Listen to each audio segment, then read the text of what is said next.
Hello and welcome to this video. Today I'm going to quickly show you how I made this movie style image using Adobe Photoshop. Here's the out of camera image. I've taken this image into Camera Raw and just done a few adjustments just to brighten it up. So I'll just take you into Raw just to see what I've done. Increase the exposure. I've dropped the contrast right down because I'm going to put my own contrast in it later, so I want to make that decision myself.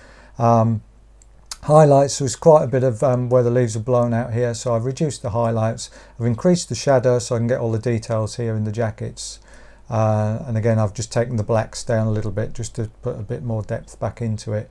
I've increased the clarity and the vibrance. Clarity is plus 24 and vibrance is plus 28. So they were the Adobe Camera Raw changes that I did. Okay, next, taken into Photoshop. Basically I've cropped the image. As you can see, dog down here in the corner, and I just wanted to make the movie style sort of poster. So that's cropped down. Next thing I did, I put a black and white adjustment layer in, and I've changed the blending mode to soft light. I've reduced the opacity down to 82% just to sort of bring back a little bit of the original image underneath. I merged all that down. I've copied the layer, and then I use a plugin called Topaz Details 3. As you can see, that's just brought the details out in the face, the jacket and everything. The next thing I do, a couple of layer copies, and then I use the reduced noise filter. I run that twice, and then a high pass filter on the top layer, which I changed the blending mode to overlay.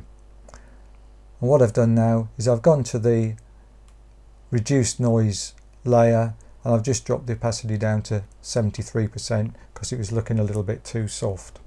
And again I've made a new layer which has combined all these four layers into a new layer above. So I've got these below if I make a mistake and do need to go back. And basically by pressing on Command Alt Shift and E, that'll put all those layers into a new layer of its own. I'll put a curves adjustment layer, and I've just brightened it up a little bit, and then I've again combined all those layers together, because the next filter I'm going to use is my Color Efex Pro 4, and I'm going to add a tonal adjustment layer onto that, and there it is. So I go toggle on and off. That's just brought more details out there. Brought out too many details around here. It sort of brightened up a little bit, which I don't want, so I'm going to deal with that in a moment. It's brought out too many details here, so what I'm going to do is I'm just going to reduce the opacity down to 49%. I've got a selective colour adjustment layer which I've added, and I'm just going to sort of move the, if I bring that across you can see I've just brought the colours out a little bit using the cyan, magenta and yellow, and I've just reduced the cyan by minus 28, magenta minus 8 and the yellow minus 2, and that's just got that colour in there that I wanted. And again I'm just going to crop it in a little bit because I want to lose a little bit of that there. Next thing I'm going to do is get a new layer, and I'm going to fill it 50% grey, change the blending mode to overlay, and then using the burn tool over here, which I've got it set mid-tones, exposure 18, I'm just basically going to burn those edges down. Just so I've already done that, so as you can see I've just burnt them down, and again I'm going to stamp all them into its own layer using the shortcut of Command Alt Shift and E, and then we've got that all those layers now into one layer stacked above. I'm going to get rid of the leaves, lasso tool and content aware, and that's got rid of that. Okay, so that's the stage I've got to so far.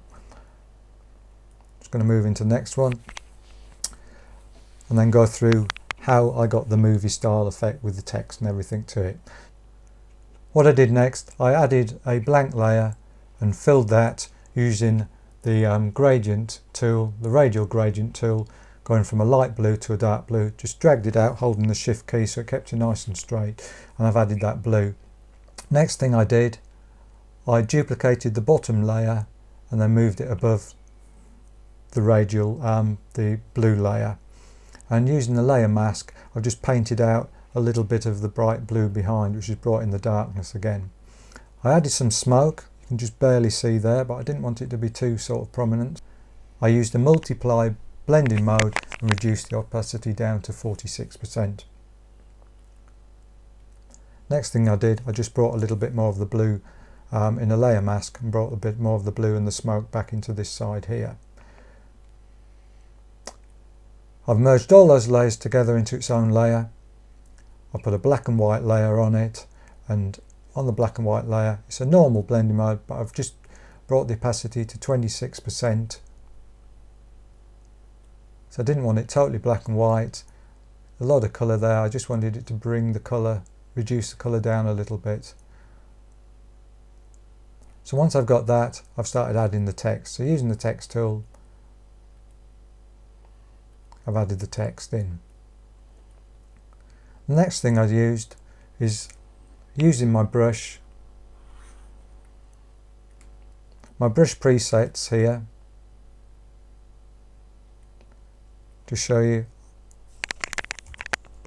I've got some brushes in here which I downloaded from the internet. They were totally free.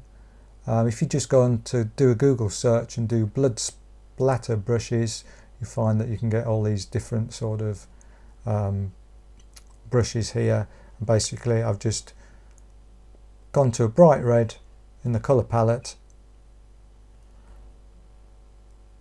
selected a bright red, and then just brushed them onto the top of this where it says the killing season. I flattened this layer so they're all these layers are merged into one. The last thing I did, I went back to my Colourefix Pro 4 and added a tonal contrast just to bring out those details a little bit more.